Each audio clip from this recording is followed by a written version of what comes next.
جن کو یہ وہم ہے نا پٹھان میں، انصاری میں، قریشی میں، اچھا رشتہ ملنے کے باوجود دوسرے کو نہیں دیں گے اپنی بیٹی، تو اپنے آپ کو اسلام میں داخل نہ سمجھیں۔ کسی کی چودراہٹ اس دین میں نہیں چل سکتی، کسی کی بدماشی نہیں چلے گی اس دین کے اندر۔ کوئی اپنے آپ کو مسلمان سمجھتا ہو کہ ہاں جی ہماری بدماشی چلے گی مسجد میں، ہم بتائیں گے کون سی برادری کا امام ہوگا، کون سی برادری کے مدرسے ہوں گے، کون سی برادری کی مسجد بنے گی۔ اگر آپ بھی اسلام میں غنڈہ گردی کرنا چاہتے ہیں تو یقین مانو آپ کا دل آپ کو کہتا ہوگا کہ آپ رب رسول کا کام کرتے ہیں، اللہ کے نزدیک نل ہے، بالکل کانٹا لگا ہوا ہے، کوئی مرتبہ نہیں ہے اللہ کے نزدیک۔ اسلام نے تو رگ کاٹی ہے، دنیا سے ظلم کی۔ یہ ظلم ہی تو ہے کہ ایک آدمی آگے کھڑا ہو شہزادہ ہو اور ایک غریب باہر کھڑا ہو۔ انصاف اس کو کہتے ہیں۔ مکہ تو بہت بڑی مسجد ہے اور اس لدھیانہ کی تاریخی جامع مسجد میں ہم بیٹھے ہیں، انصاف اس کو کہتے ہیں کہ جو لوگ صبح کی نماز پڑھنے 12:30 بجے آئے، اب چاہے وہ کھیت کے مزدور ہیں، چاہے ان میں کوئی رکشہ چلانے والا ہے، چاہے کوئی فیکٹری کا مالک ہے، چاہے کسی رنگ کا ہے، کسی نسل کا ہے، وہ اس وقت مسجد کے اندر بیٹھے ہوئے ہیں، اے سی کی ٹھنڈی ہوا کھا رہے ہیں۔ اب اگر کوئی کروڑ پتی بھی آئے گا، کوئی بڑا افسر بھی آئے گا، کوئی وزیر بھی نماز پڑھنے آ جائے تو مسجد کے باہر لگی ہوئی سڑک کی صفوں پر اس کو نماز پڑھنی ہوگی۔ یہ محمد رسول اللہ کا دین، یہ وہ پریکٹیکل نظام ہے۔ دنیا سمجھتی ہے کہ اسلام کو طاقت سے شکست دے دیں گے، کوئی طاقت دنیا میں اسلام کو شکست نہیں دے سکتی۔ اگر ہم کو ہرانا ہے تو کوئی راستہ نہیں سوائے اسلام کے۔ اسلام کے اندر آنے کے بعد اپنا کردار اونچا کرو گے تب تو کسی مسلمان کو ہرا سکتے ہو، اس کے علاوہ کوئی دوسرا راستہ دین اسلام کے اندر ہے نہیں کہ بھی آگے پہنچ چلے گا، کیونکہ یہ اعلیٰ نظام ہے۔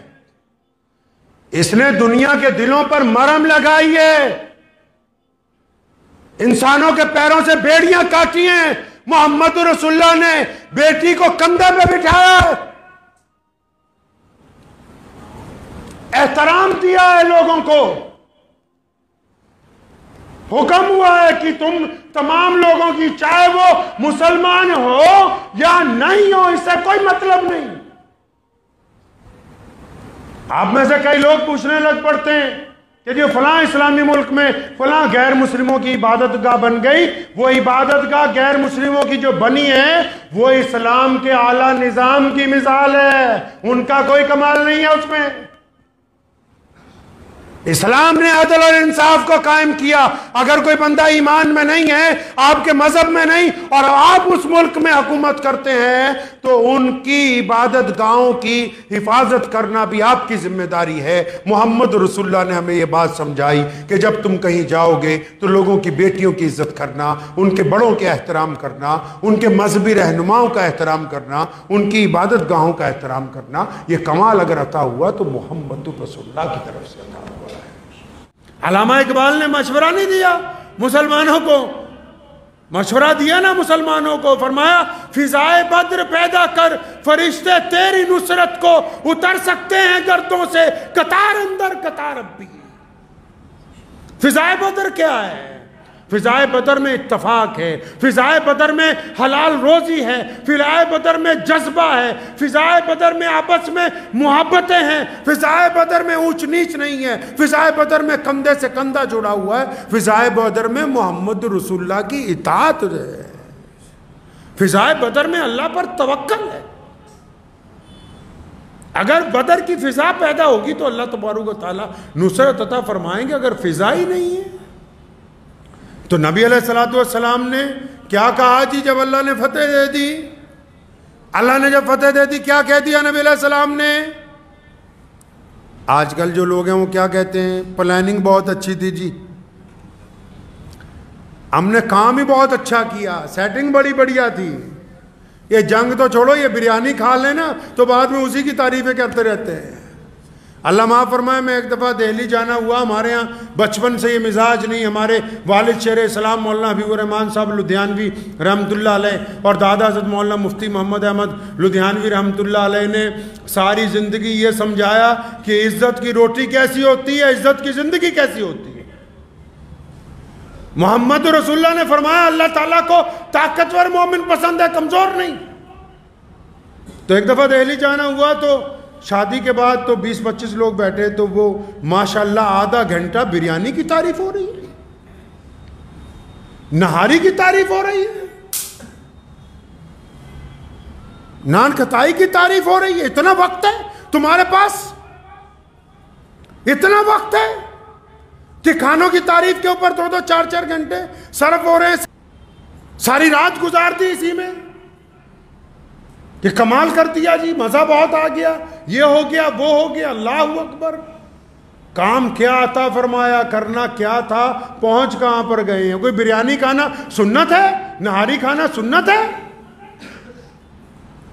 قورمے کھانا سنت ہے؟ نبی علیہ السلام نے کیا نہیں کیے؟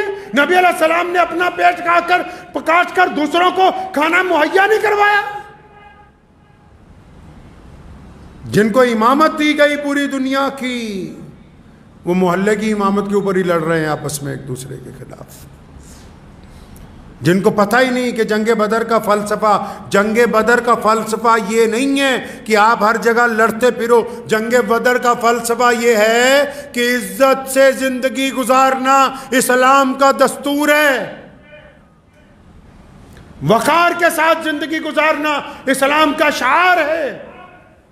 جنگ بدر یہ پیغام دیتی ہے، نبی علیہ السلام نے اس لیے جنگ لڑی کیونکہ ابو جہل اور اس کے حواری چاہتے تھے کہ پوری دنیا کے اندر ظلم کا بول بالا ہو۔ وہ یہ چاہتے تھے کہ عبادت گاہ میں امیر اور غریب اکٹھے نہ آئے، وہ یہ چاہتے تھے کہ مظلوم اور بڑا اور چھوٹا، کالا اور گورا ایک صف میں نہ کھڑے ہوں۔ بدر کے میدان کی جنگ اس لیے ہوئی کیونکہ وہ ظلم کے پرستار تھے۔ بدر نے یہ پیغام دیا، اور وہ جو قومیں اپنے شہیدوں کو بھول جائیں وہ زندہ رہتی، جو اپنے شہداء کو بھول جائیں، جو اپنے بزرگوں کو بھول جائیں، اپنے اکابرین کو بھول جائیں، اپنے بڑوں کو بھول جائیں، وہ قومیں زندہ رہتی۔ جن کو صرف کھانے پینے کی اشیاء یاد رہیں، جو قومیں صرف کھانے پینے پر لگی رہیں، ان کو دنیا میں کوئی یاد نہیں کرتا۔ سیدنا ابو بکر صدیق رضی اللہ تعالیٰ عنہ آج ہر دل میں اس لیے کیونکہ انہوں نے قربانی دی ہے۔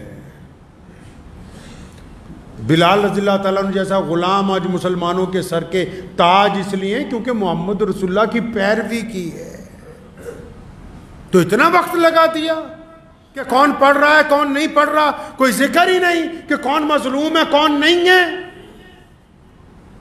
سارا دستور میخانہ بدلا ہوا ہے پورے کا پورا۔ نبی علیہ السلام کو میدان کے اندر جب فتح ہوئی کیا کہا؟ علیہ السلام نے کیا فرمایا؟ جب بدر میں فتح اللہ نے دے دی، جب اللہ تعالیٰ نے فتح عطا فرما دی، تو پیارے نبی حضرت محمد رسول اللہ صلی اللہ علیہ وسلم سجدے میں جھک گئے، صحابہ اکرام نے سجدے شکر ادا کیا، اور ایک ہی بات رسول اللہ نے کہی، وہی صحابہ نے کہی، فرمایا ہمارے رب نے ہم کو فتح عطا فرمائی ہے، ہمارے رب کی مدد سے ہم ان کے اوپر غالب آ گئے ہیں۔ اگر ہمارے اللہ کی مدد ہمارے ساتھ نہیں ہوتی تو دنیا کی کوئی طاقت ہمیں فتح نہیں دے سکتی تھی۔ ساز و سامان تو طے نہیں کرتے، ساز و سامان نے تو آج بھی طے نہیں کیا۔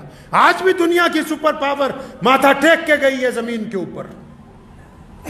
ساز و سامان نہیں طے کرتے کہ کس کو عزت ملے گی، بندے کا اپنے رب کے ساتھ تعلق طے کرتا ہے، لوگوں کی دعائیں طے کرتی ہیں۔